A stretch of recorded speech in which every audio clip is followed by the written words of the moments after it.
Hai, Assalamualaikum warahmatullahi wabarakatuh.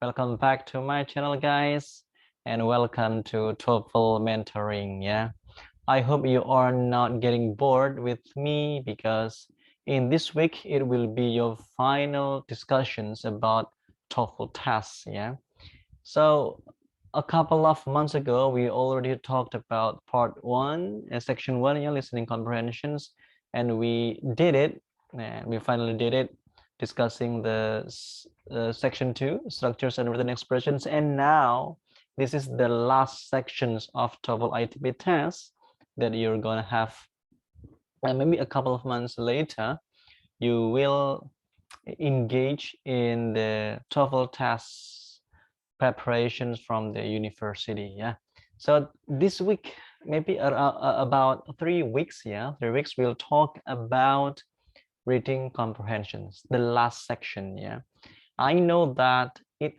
is quite difficult for you because some say that, Mr., we are lack of vocabulary, so it's very quite difficult to answer reading comprehensions, right? And some of you said that the reading is too much, Mister.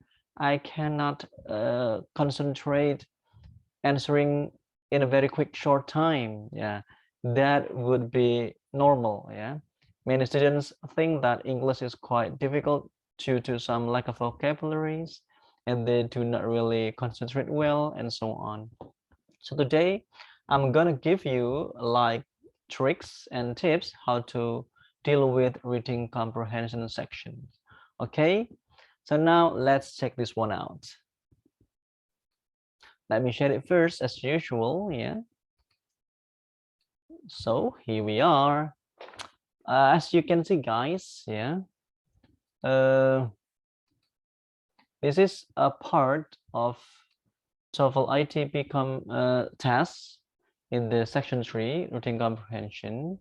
And we have to understand first, yeah, that reading comprehensions, there will be 50, yeah, in reading comprehensions, there will be 50 questions. And those 50 questions are divided into 5 reading passages. It means every one single reading passage, there will be 10 questions following it, yeah. So you have to understand first about this. And as you can see, in doing this test, 50 questions, you are expected to finish it, to accomplish it in 55 minutes. Yeah. Oh, sorry.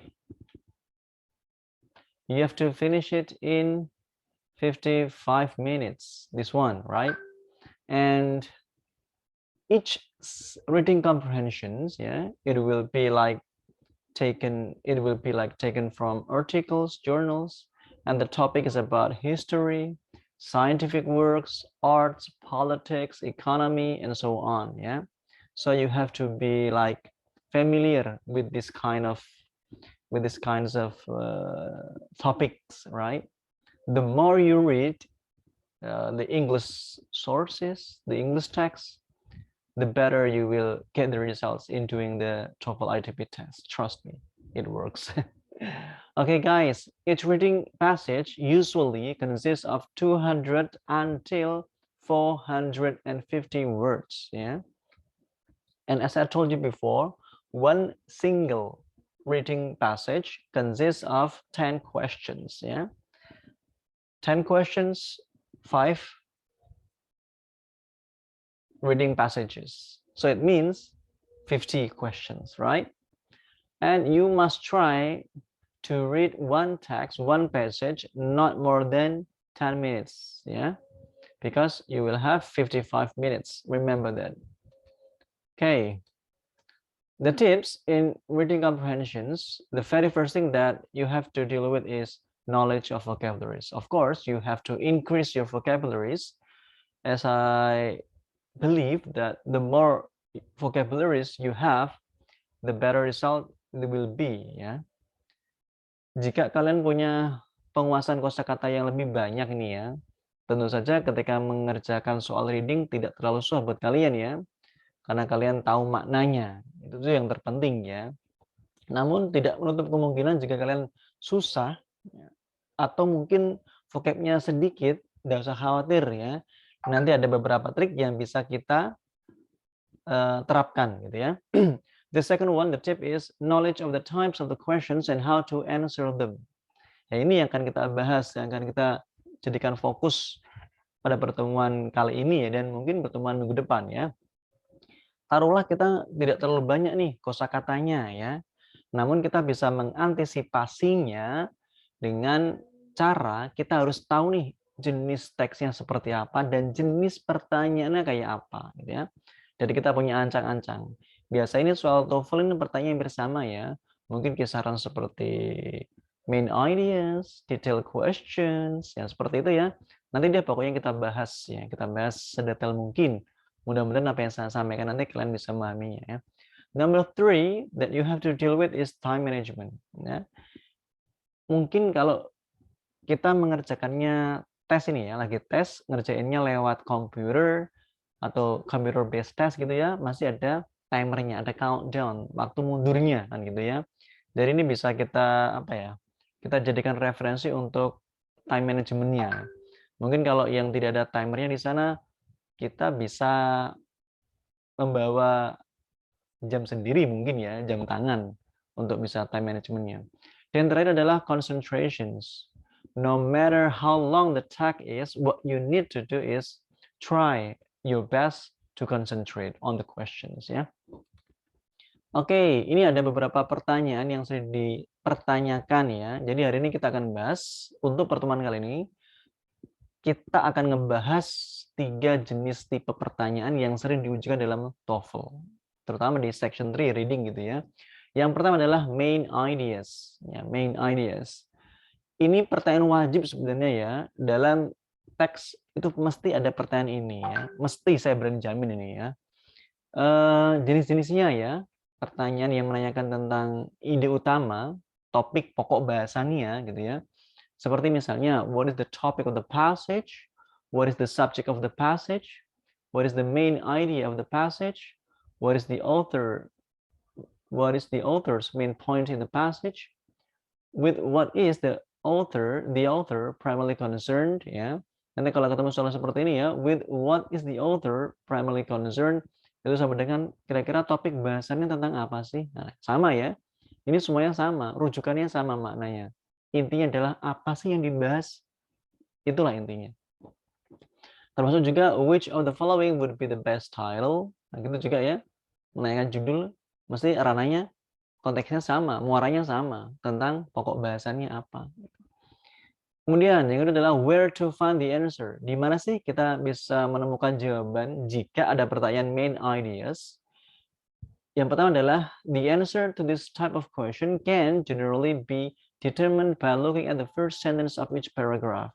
Nah ini ya, rata-rata soal reading TOEFL itu biasanya berpola deduktif, di mana umum dulu baru diuraikan secara spesifik. Ya. Sekali lagi, umum dulu, ide pokok dulu baru diuraikan secara spesifik dengan adanya kalimat penjelas, kalimat penegas, kalimat pengembang, gitu ya. Jadi ide pokoknya di awal. Itu yang harus kalian perhatiin sebenarnya ya. Nah, bagaimana how to answer the questions? Bagaimana cara menjawabnya? Ada beberapa tips yang bisa kalian lakukan. The very first thing is just read the first line of each paragraph. Coba deh baca paragraf pertama ya. Nanti kalau judul nih ya, judul itu kan harusnya mengcover isi paragraf yang ada. Nah, jika ada 3 paragraf misalnya ya, kalian cuplik paragraf awalnya seperti apa, paragraf kedua awalnya seperti apa, paragraf ketiga awalnya seperti apa. Nanti kita buat semacam koneksi. Ada nggak sih kohesi hubungan antara satu paragraf dengan paragraf yang lain? Terus kita simpulkan, kira-kira ini judul yang tepat apa ya dari bacaan ini kan gitu. The second is look for a common theme or idea in the first line ya, kayak yang sama yang saya tadi ya. Dari hasil petikan cuplikan tiap paragraf itu kira-kira ada benang merahnya enggak sih ya, gitu ya. Number 3, pass your eyes quickly over the rest of the passage to check that you really have found the topic sentences. Tentunya kita harus baca cepat, skimming ya. Kita tidak bisa berhenti di satu kata, kemudian kita nggak tahu kata selanjutnya, jadi bingung deh. Ya, nggak usah terlalu terpenjara dengan makna. Jika nggak tahu maknanya, tetap jalan aja, gitu ya. Eliminate any definitely wrong answers and choose the best answer from the remaining choices. Pastinya ya, kita eliminasi jawaban-jawaban yang pasti salah. Dan biasanya nih ya, ada 4 pilihan jawaban, 2 itu pasti salah seperti biasa ya, dan 2 sisanya adalah ada kemungkinan dia benar. Nah, gitu. Tapi intinya gini ya, nanti kalau kalian ketemu soal reading yang harus pertama kalian lakukan adalah mencoba untuk untuk membaca pertanyaannya. What is the first thing that you need to do to answer the questions of the reading comprehensions? The first is you have to read the questions. Itu yang pertama ya. Yang kedua adalah cari kata kunci. Kata kunci yang biasanya itu tersurat dalam bacaannya. Kalau kita lihat di sini ya, kita baca dulu pertanyaannya. What is the topic of the passage? Ini menanyakan tentang topiknya apa, gitu ya. Jadi seperti yang saya sampaikan tadi, kita baca dulu baris pertama. Kebetulan ini saya cuplik sebenarnya ya. Ini ada beberapa paragraf, tapi ini saya ambil sampel yang agak mudah ya. Kan biasanya gitu, sampelnya mudah, nanti soalnya susah. Itu udah biasa dalam dunia pendidikan gitu ya.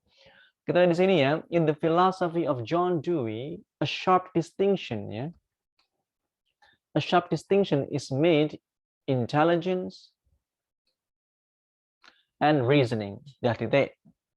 Dalam teks ini tentunya ada kata kunci ya di sini kalau kita lihat ya. Ada John Dewey, yaitu akan membahas tentang perspektif seorang John Dewey ya. Dan juga ada 2 istilah yang menjadi perbedaannya ya. Ada istilah intelligence, kecerdasan, dan juga reasoning, penalaran ya. Jadi ini mungkin membahas tentang 2 hal ya. 2 hal yang mungkin dianggap sama oleh banyak masyarakat secara umum ya. Tapi sebenarnya menurut John Dewey itu adalah 2 hal yang sangat berbeda gitu ya. Jadi dari sini udah jelas banget ya. Karena pertanyaan tentang what is the topic of the passage itu artinya kita fokus the first line yang kita tadi ya. Kalau kita lihat opsi yang ada John Dewey, C juga ada Dewey's works, D juga ada Dewey's. Ya, itu artinya apa? Masalah utamanya adalah perspektif dari John Dewey itu sendiri. Semua pilihannya ada. ABCD ada John Dewey semua ya. Nanti jika tidak ada John Dewey, berarti itu ya harus kita buang, kan gitu ya. Yang kemudian ada 2 term istilah utamanya. Ada intelligence, ada reasoning. Gitu ya. Kalau kita lihat di sini ya, di sini A, distinctions. Nah, ini tidak ada istilah. Ini perbedaan. Mungkin iya perbedaan ya. Perbedaan dalam hal apa? Tapi tidak dijelaskan di sini ya. Jadi harus ada intelligence, harus ada reasoning. Kalau B ada intelligence tapi tidak ada reasoning, kemungkinan besar salah gitu ya. Yang C ada intelligence, iya, ada reasoning, iya. Nah, ini ada 2 sisi nih ya. Dalam kemungkinan besar ini jawabannya. Kalau yang D ide Dewey tentang reason, menalar. Ini jelas salah ya. Kalau B hanya ada di posisi intelligence, kecerdasan, tapi kalau yang D hanya di penalaran. Jadi sangat jelas sekali jawaban di sini adalah C ya, sangat jelas sekali. Kita lihat. Nah, di sini ya. Ada Dewey, ada distinction. Distinction itu adalah kata lain dari diverse, perbedaan gitu ya, perbedaan. Intelligence ada di sini dan ada reasoning. Ini udah jelas banget bahwa teks ini membahas tentang perspektif John Dewey dalam membedakan 2 hal antara kecerdasan dan juga penalaran ya. Jadi gitu cara menjawabnya tentang main ideas ya. Kalau kita simpulkan ya, di sini sebenarnya sudah ada cues. Cues itu seperti petunjuk ya. Yang pertama adalah topic. Nah, tadi kan pertanyaan adalah what is the topic? Topik itu adalah kata lain dari main idea. Nah, kalau kita ketemu soal yang menanyakan tentang main idea, maka benak kita harus kita arahkan langsung ke first sentence of each paragraph. Ya. Yang ketiga adalah find the keyword in each paragraph. Jadi kita harus bisa menemukan nih ya kata kunci kayak tadi ya. Kata kuncinya ini yang saya kasih tanda kotak ini ya. Terus connect the keywords and make a final conclusion. Dan kemudian kamu connect-connectkan nih ya. Kamu hubungkan kata-kata kunci itu dan buatlah sebuah kesimpulan. Jadi jawaban adalah C. Nah, gitu ya. Oke, the next one. Ini contoh kedua. Let's break it down. Let's break it down ya. Nitrogen. Oke, tadi kita gak usah baca teksnya dulu kan gitu ya. Kalau tadi di awal sampel pertama hanya ada satu paragraf, ini sampel kedua ada 2 paragraf ya. Jadi kita harus bisa nih mengcover dua-duanya. Tidak mungkin kita meninggalkan satu paragraf saja, kita fokuskan, sedangkan paragraf yang lain kita tinggalkan. Tentu tidak seperti itu ya. Apalagi di sini menanyakan tentang which of the following would be the best title. Judul yang terbaik kira-kira apa ya dari teks ini, gitu ya. Kalau bahas judul tentunya tidak jauh beda ya dengan yang namanya main ideas tadi. Tetapi perlu kita ketahui ya, jika ada 2 paragraf atau 3 paragraf, langkah selanjutnya adalah kita cuplik tiap awal paragrafnya ya. Nah, kalau kita lihat di sini coba ya, nitrogen fixation is a process by which nitrogen is continuously fed into biological circulation. Jadi yang pertama adalah kita bahas tentang nitrogen fixations. Nah, gitu ya. Ada nitrogen fixation. Itu mungkin yang jadi kata kuncinya ya. Yang kedua adalah the opposite process of denitrification returns nitrogen to the air. Yang kedua adalah the process of denitrification. Nah, itu juga istilah. Jadi kemungkinan besar teks ini membahas tentang 2 istilah tadi ya. Ada nitrogen fixation, ada juga denitrification. Wes, itu intinya. Nah, kalau kita lihat di sini ya, pertama, kalau A ini ya, ada the process of nitrogen fixation, itu bisa benar kalau dia satu paragraf. Karena ini adalah consist of 2 paragraphs, itu artinya we need to consider 2 paragraphs, kan? Jadi nggak bisa kita jawab ini ya. It is likely impossible to choose this. The second one, 2 nitrogen processes. Nah, ini mungkin bisa jadi ya. Karena tadi dijelaskan nitrogen fixation adalah sebuah proses. Ya, gini ya. Sebuah proses. Yang kedua adalah the opposite process, ya, gitu kan? Proses yang berlawanan. Berarti membahas tentang proses nitrogen. Nah, gitu kan? Jadi ini kemungkinan besar jawabannya deh ya. Karena ada 2 proses di sini. Kalau C, the return of nitrogen to the air, ini hanya bahas nitrogen. Tidak bahas tentang prosesnya, kan gitu ya. Kalau D, the effect of nitrogen, bahas nitrogen lagi. Tidak bahas tentang prosesnya. Apalagi tadi membahas 2 proses yang berbeda, gitu ya. So, once again ya, cues-nya, petunjuknya. Ini pertanyaannya menanyakan tentang title sama dengan main ideas. Pastikan itu ya. Main idea sendiri letak ada di paragraf pertama. Di setiap paragrafnya.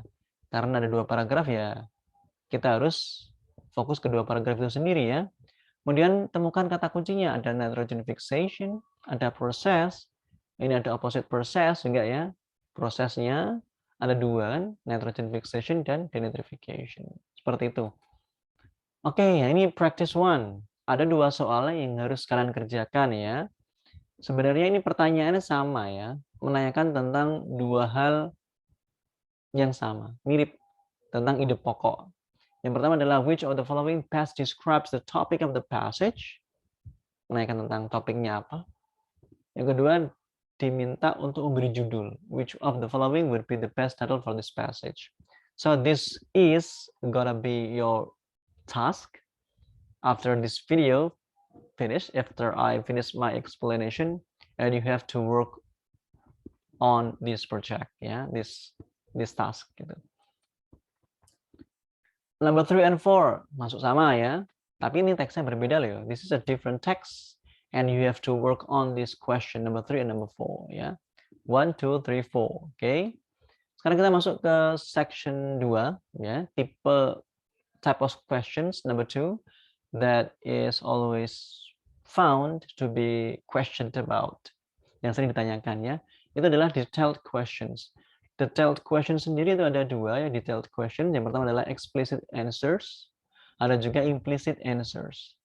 Jadi explicit answers itu seperti pertanyaan yang tertera dalam teksnya. Kandungan maknanya ada dalam teksnya. Sedangkan kalau implicit answer itu pertanyaan yang jawabannya sebenarnya tidak ada dalam teksnya, namun bisa kita simpulkan. Dari hasil pemahaman kita, kemudian kita simpulkan makna tersembunyi apa ya. Makna yang terkait atau mendekati dengan yang disampaikan dalam teksnya itu apa gitu ya. Jadi ini agak susah sebenarnya kalau yang implisit ya. Kalau yang eksplisit saya yakin dengan kita teliti, kita cari kata kunci misalnya, insya Allah kita akan tahu ya. Explicit answer sendiri terdiri dari dua ya. Ada stated details, ada unstated details. Yaitu yang pertama adalah detail-detail yang sudah tertuang, katanya sama gitu ya. Seperti according to the passage, it is stated in the passage indicates that. Nah, kalau ada muncul soal yang diawali dengan kalimat seperti ini, itu artinya dia murni ada dalam teksnya. Sedangkan kalau unstated details, ya, meskipun secara detail tidak ditulis sama, tetapi sebenarnya informasi itu ada. Informasinya ada nih dalam teksnya, cuma bungkusan kata dan kalimatnya berbeda, gitu ya. Misalnya gini, which of the following is not stated? Ya, mana yang tidak disebutkan? Berarti ada 3 jawaban disebutkan, 1 tidak disebutkan. Ini gampang kan, tinggal nyuplik-nyuplik aja gitu. Ada lagi, which of the following is not mentioned? Mana yang tidak disebutkan juga? All of the followings are true except. Nah, sama kan? Kalau implisit yang tidak ada dalam teksnya dan sudah tidak ada dalam teksnya dan sebenarnya maknanya kita harus mencari sendiri. Padanannya seperti apa? Gitu. Ada implied questions, for example, it is implied, dapat disimpulkan bahwa, nah, gitu kan? It can be inferred, dapat disimpulkan dari teks tersebut bahwa what probably happened, yang sebenarnya terjadi adalah, nah kita ini bermain dengan bagaimana kita bisa mengambil kesimpulan dari bacaan itu. Oke, sekarang kita lihat di sini ya. Stated questions. Ini udah hampir sama sebenarnya sih ya. Ini lebih sederhananya yang sering ditanyakan adalah according to the passage, sama kayak tadi ya. It is stated in the passage indicates, dan seterusnya. Where to find the answer? Di mana kita bisa menemukan nih jawabannya ya? The answer to these questions are found in order in the passage. Nah, kalau ada pertanyaan stated seperti ini, dia pasti sudah tersusun rapi ya. Jadi kalau bisa saya simpulkan, nanti pertanyaan reading itu pasti berurutan ya. Artinya gini, pertanyaan pertama mungkin dari reading itu ya, mesti ada di atas. Pertanyaan kedua mesti agak turun ke bawah sedikit ya. Pertanyaan ketiga itu jawabannya mesti ada di bawahnya lagi ya. Tidak mungkin dari pertanyaan pertama dari bawah dulu kemudian kembali ke atas. So it is impossible to happen. It is like based on its arrangement in order gitu ya. Nah, caranya gimana, Mister? Yeah. The first one is you have to choose the keyword in the questions. Jadi dalam pertanyaan itu kamu cari kata kuncinya dulu, kan? Kemudian skim in the appropriate part of the passage for the keyword or idea. Nah, kalau udah tahu kata kunci dalam soal itu, kamu rujukan kata kunci itu, cari dalam bacaannya. Yang khusus terletak sama kalimatnya dengan kata kunci itu ya. Read the sentence that contains the keyword and idea or idea carefully. Nah, baca dengan seksama kalimat yang isinya ada keyword tadi ya. Biasanya jawabannya antara sebelum kalimat itu atau setelah kalimat itu ya. Look for the answer that restates an idea in the passage. Nah, carilah jawaban yang intinya maknanya sama, mungkin kalimatnya berbeda gitu ya. Nah, sekarang kita lihat di sini ya. Kita lihat di sini contohnya. Ini contohnya adalah Ice Ages. Ice Ages di sini kalau kita lihat ya, itu mungkin kita sering mendengar.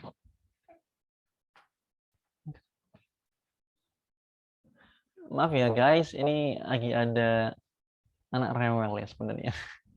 Ini anak rewel. Jadi Ice Age ini adalah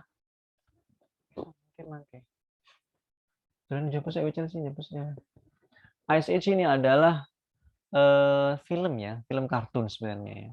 Tapi ini bukan kita bahas film kartun, bukan ya. Karena TOEFL nggak mungkin bahas tentang film kartun gitu ya. Oke, number one. Seperti biasa kita baca dulu soalnya ya guys. According to the passage, what happens during an ice age? Menurut, bentar ya. Menurut teks di atas, kira-kira apa yang terjadi selama di luar. Mangga di luar. Kira-kira apa yang terjadi ya selama zaman es itu? Yang pertama harus kita perhatikan adalah kata kunci ya. Kalau ada according to berarti dia detail questions. Artinya kata-kata itu pasti ada. Nah, kita lihat dulu kata kuncinya ya. Kita lihat dulu di sini ya. Ada kata ice age. Ya. Kita lihat di sini ada kata ice age gitu ya. Nah, kita baca dulu nih ya. Ice age dalam kalimat ini ya. Ice age, those periods when ice covered extensive areas of the of the earth are known to have occurred at least 6 times. Kita di sini ya. Apa sih yang terjadi ketika ice age itu ya? Kita lihat di sini ada kata ice covered extensive areas of the earth. Nah, ini jelas banget ya. Yang terjadi pada zaman es itu pasti memang adalah adanya es ya. Adanya es yang menutup sebagian lapisan bumi, permukaan bumi. Ini jelas banget ya di sini ada kata covered extensive areas of the earth. Ini sama dengan covers a large portions of the earth surface. Sama kan? Jadi tinggal kita cari kata kuncinya dalam soal itu dan kemudian kita temukan kata kunci tersebut dalam bacaannya. Nah, baru kita simpulkan. Ini pertanyaan detail, pasti ada ya, pasti ada kata-kata itu dalam bacaannya. Yang kedua, soal kedua, the passage covers how many different methods of recognizing past ice ages. Di sini kita lihat, langkah pertama, setelah kita baca soalnya, kita cari tahu kata kunci dalam soal ini. Nah, kira-kira kata kuncinya apa ya? That's right. Ada kata recognizing past ice ages. Kalau kita lihat di sini ya, secara kasat mata, di sini, nah ini tadi yang saya sampaikan ya, pertanyaan pertama itu biasanya di awal gitu ya, ada di awal. Kebetulan ini kan satu paragraf ya, jadi di awal kalimat. Kemudian pertanyaan kedua pasti setelahnya ya, nggak mungkin paling akhir, nggak mungkin karena ada 3 pertanyaan kan gitu ya. Jadi di sini ada kata past ice ages can be recognized, satu gitu kan, bla bla bla bla bla bla bla bla bla. Terus ice ages can also be recognized from land formation, bla bla bla. Jadi jelas banget ada kata recognizing. Ada berapa cara sih untuk mengidentifikasi adanya zaman es ya? Satu, dilihat dari susunan batunya, itu yang pertama. Yang kedua adalah dilihat dari from land formation, dari formasi tanahnya, dari susunan batunya, struktur batunya, kemudian formasi tanahnya, bentuk tanahnya. Ya, jadi ada 2 kan, itu cara menjawabnya. Ya. Oke, so sorry. Number 3 ya, halaman 3. According to the passage, what in the rock strata is a clue to geologists of a past ice age. Menurut teks di atas, what in the rock strata, apa sih yang ada dalam struktur batu tersebut yang menjadi petunjuk bagi para geologis untuk mengidentifikasi adanya zaman batu Nah, zaman es bukan zaman batu malah. Kalau zaman itu kan stone ya, Flintstone. Jadi sini apa sih isi dalam susunan struktur batu itu ya? Nah, langkahnya sama. Cari kata kuncinya karena ini adalah pertanyaan detail kan gitu ya. Ada kata what in the rock strata. Di sini kita lihat ya, ada kata rock strata. Lah itu pasti jawabannya di kalimat itu ya. Rock strata show evidence of foreign materials. Di dalam struktur batu besar itu adanya petunjuk ya, bukti-bukti dari zat-zat asing ya, zat-zat asing yang terendap, moving walls yang diendap oleh adanya pergerakan dari walls of ice, bongkahan batu besar gitu ya, atau melting glaciers gitu. Intinya gitu, adanya zat-zat asing ya, zat-zat asing. Kalau kita lihat di sini ya, ada U-shaped valleys. Nggak ada di sini ya. U-shaped valleys itu dari ini, di kalimat terakhir, nggak mungkin ya. Karena kita bahasannya nggak sampai sini. Kan gitu kan? Logiknya gitu aja. Terus melting glaciers. Mungkin iya, di sini ada melting glaciers ya. Apakah benar itu? Kita lihat dulu ya. D, ice. Ini juga sama ya. Kalau kalian jawab ice, jawab melting glaciers, itu artinya dua-duanya sama, bisa dipilih. Padahal mereka satu kalimat, gitu ya. Jadi secara umum jawabannya adalah foreign materials, benda-benda asing yang diendapkan gitu kan. Benda-benda asing sama dengan substance, substances from other areas. Benda-benda asing yang datang dari moving walls. Moving itu kan pergerakan ya. Bongkahan batu pergerakan dari satu area ke area lain. Jadi kalau kita lihat secara sinonimnya, materials itu adalah kata lain dari substance, dan foreign itu asing. Asing artinya apa? From other areas. Orang asing, orang yang dari luar wilayah itu. So, jadi ini kalau secara nalar ya, jadi ilmu penalaran ya, karena penalaran dan kecerdasan itu cukup ada slight difference, ada perbedaannya gitu ya. Jadi harus pinter-pinter bagaimana kalian mengasah otak kalian agar selalu berpikir dan berpikir. Trust me, Rasulullah diutus ke dunia ini pertama kali kan menyempurnakan akhlak. Nah, dengan cara apa? Metodenya apa? Ilmunya lewat apa? Ya tadi, Iqra, membaca ya. Makanya perintah pertama wahyu yang diturunkan adalah Iqra bismi rabbikal ladzi khalaq. Nah, gitu ya. Oke, ini praktis 2 tentang pertanyaan terkait dengan detail questions ya. Tadi praktis pertama ada 4 soal, ini praktis 2, kalian kerjakan juga setelah video ini selesai ya. Ada 4 soal juga. Jadi praktis pertama 4, praktis kedua 4 questions. Sama, ini 8 pertanyaan ya. Yang ketiga yang kita bahas terakhir adalah tentang jenis soal yang berbentuk reference. Reference artinya adalah rujukan. Ini juga pertanyaan wajib sebenarnya kalau kalian ketemu soal TOEFL ya. Misalkan it refers to, nah kan gitu ya, mesti dapat kayak gitu deh. Where to find the answer? Di mana kita bisa menemukan jawabannya ya? The line where the pronoun is located is generally given in the questions. Nah, biasa ini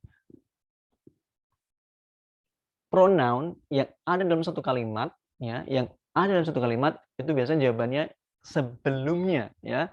Karena kembali kemana it ini? Berarti kembali ke kalimat sebelumnya ya. Harus ingat itu ya. How to answer the questions? The first, find the pronoun in the passage. Ya pasti kita temukan dulu it-nya di mana gitu ya, atau they-nya di mana. Yang kedua, look for nouns that come before the pronouns. Cari kata benda yang terletak sebelum it, they tadi, sebelum pronoun tadi. Biasanya yang terdekat ini yang menjadi jawabannya, yang terdekat biasanya seperti itu ya. Read the part of the passage before the pronoun carefully. Kalau masih belum yakin apakah jawabannya yang kata benda yang terdekatnya atau yang mungkin terjauh. Nah, berarti kita harus coba eliminasi lagi. Kita baca lebih teliti lagi. Ya, gitu. Contoh, ini contoh. The pronoun it in line 2 refers to, ya. Jadi kata ganti it ini itu mau dibawa kemana? It mau dibawa kemana ya? Kalau kita lihat di sini ada reverse line 2. Line 2 itu baris kedua ini ya berarti ya. Ada it is a bright moon ya. It is a bright moon. Berarti it ini mau lari kemana? Nah biasanya kan terdekatnya. Terdekatnya mana? Ya pasti harvest moon lah ya gitu ya. Pasti harvest moon karena dia paling dekat. Nomor 2, the pronoun they. They ini ya. Terdekatnya mana? Di baris ketiga ya. Ini harusnya turun ke bawah ya. Bukan di sini. Ini salah ketik saya. Harusnya ini they itu di bawah sini ya karena dia line ketiga. Kalau kita lihat ya, they ini terdekatnya mungkin bisa nights, bisa jadi ya. Karena paling dekat adalah nights, several nights, beberapa malam. Nights itu jamak, makanya pronounnya they itu paling benar kan gitu. Itu benar, bukan paling benar ya, benar. Tapi ingat ya, ingat di sini juga ada kata farmers, lebih jauh sebenarnya ya. Tetapi dia juga jamak juga loh. Jadi ada dua opsi pilihan yang memungkinkan, apakah farmers atau several nights ya. Jadi yang pasti salah adalah A salah, D salah, tinggal B dan C antara ini ya. Nah kalau kita lihat penentuannya adalah dengan memaknai kalimat tersebut ya. They can work when the moon is at its brightest. Mereka dapat bekerja. Mereka siapa? Mosok malam bekerja? Kan nggak mungkin kan malam bekerja. Ya, pasti jawabannya adalah C, farmers. Pasti farmers C ini ya. Ini jawabannya C, farmers. Oke, now practice 3. Ada 4 soal juga. 4 soal juga dengan kompensasi, dengan kompensasi ini satu bacaan sendiri.